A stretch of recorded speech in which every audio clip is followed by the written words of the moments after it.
दुनिया का सबसे महंगा दूध किस जानवर का है? बकरी का, गाय का, गधी का, ऊँटनी का?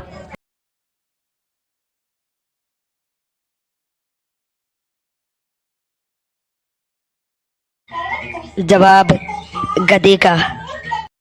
सवाल, वो कौन सा दरख्त है जो सिर्फ एक मर्तबा फल देता है? आम का दरख्त, सेब का दरख्त, खजूर का दरख्त, केले का दरख्त?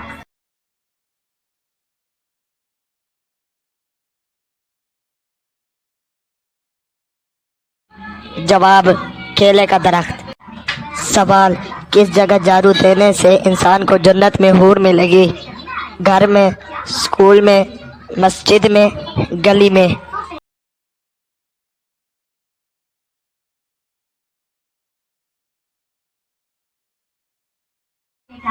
जवाब, मस्जिद में।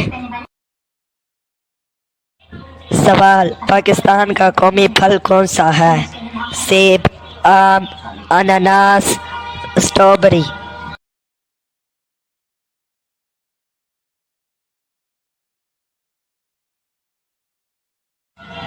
जवाब, आम। सवाल, पाकिस्तान की कौमी मिठाई कौन सी है? रसगुल्ले, गुलाब जामुन, बर्फी, लड्डू?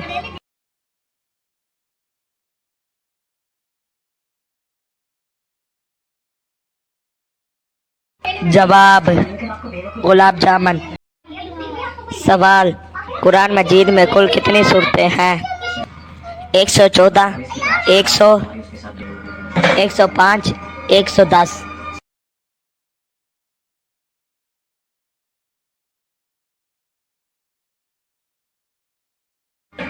जवाब, 114।